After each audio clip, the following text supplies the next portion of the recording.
stories, we Jabaganji are the world's oldest continuous culture, and we live in the world's oldest surviving rainforest. But we could have told them that. They also reckon thousands of years ago, every animal around here was huge. There were insects as big as birds. Back to the world as it was, when old fella time was just a baby. When you've been in a place as long as we have, you learn so much, it's hard to remember it all. Which is why we tell dream-time stories about everything. But our stories aren't just myths. They're instructions on how to live in harmony with each other and the land. They're our code, our values, and our laws. We tell stories to pass on our knowledge. We don't need writing or Is that a waterfall? Did you see the waterfall just there? This place is very special to the Jabaganji, and we think you'll feel the same way if you take the time to really be here, to let yourself see, hear, and feel this world the way we do, the way it was in the beginning. So let me take you down to get a closer look at the river and the sacred waterfalls we call India. You don't have to get off here, but why wouldn't you? There's a lot to see.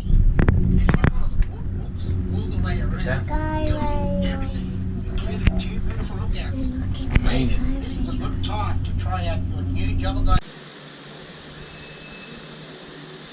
There's a Kuranda train. It's kind of hard to see. It's on the sky rail.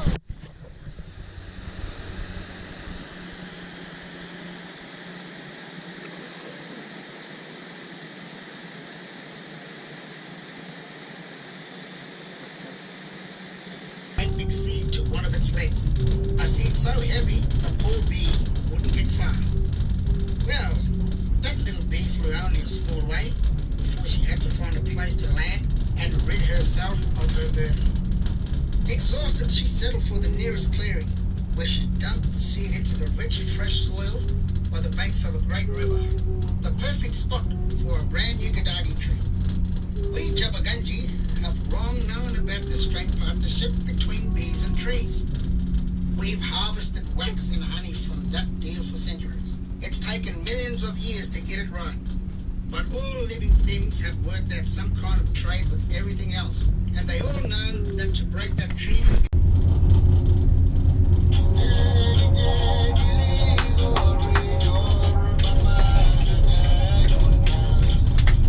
Can you hear that song? We're nearing the home of the moon by the platypus, spirit animal of this place. Oh, look. The river. Over the river.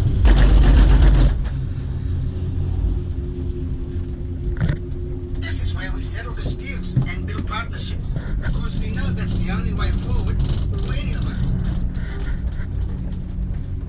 Now, if you look down along the banks of the river, you might see a fallen tree branch or a log just floating there.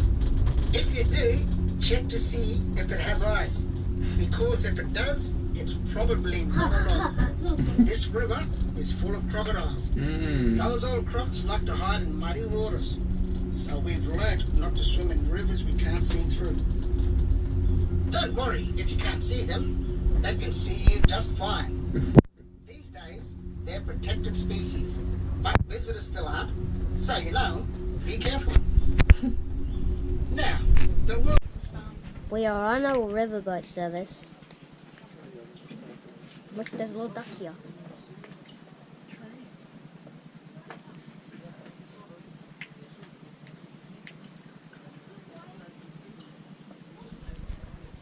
More ducks. Another 5 minutes before departure, so just feel free to chill out and watch the welcome swallows come back forward.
With any fish?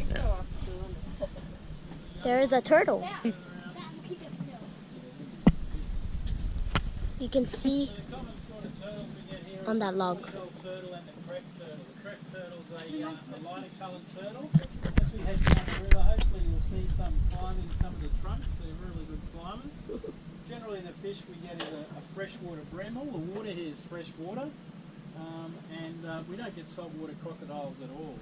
And part of the reason for that is, of course, due to the waterfall being some 260 metres.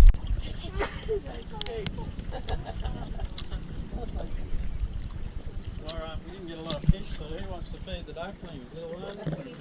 Throw some feed in, guys.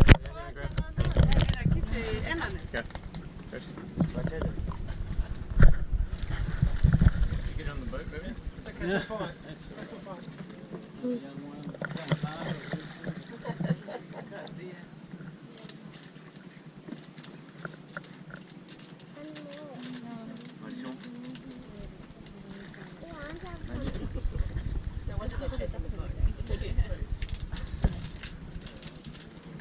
Where are they? Right on the bow?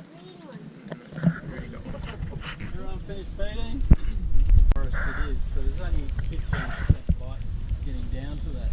As we move further up, you'll see less of this grass, and you'll mainly just see the ground in through the rainforest. And that's because with a drip rainforest, what happens is the water doesn't directly hit the ground. What happens is it runs down the branches, down the trunks of the trees, and that's why we get lots of fungi. Of course, we get big elks and basket ferns hugging the trees, because that's the only way they're going to get water. They either need to get right to the top to get sunlight and rain, or they act like a parasite, which is what they're doing. They're grabbing hold of those trunks.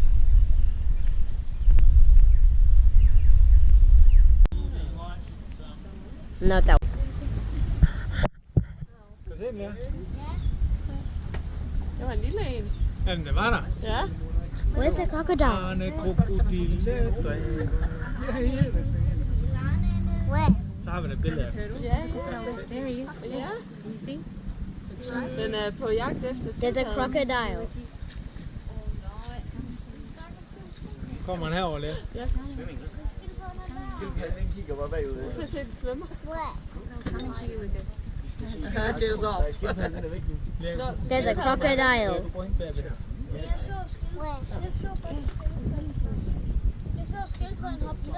Ja. It's kind of hard to see. Oh, no they don't.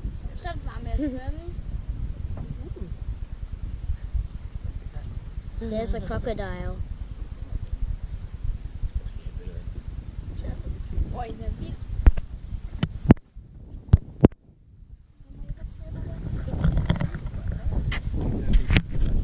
That was cool.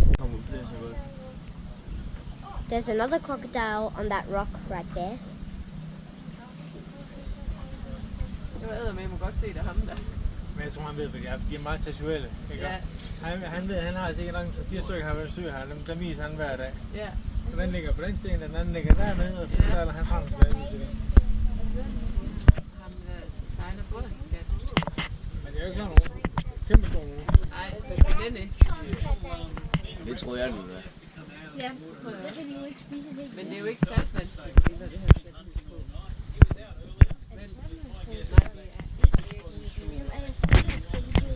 I can't. Ja, det er dem, der er de store.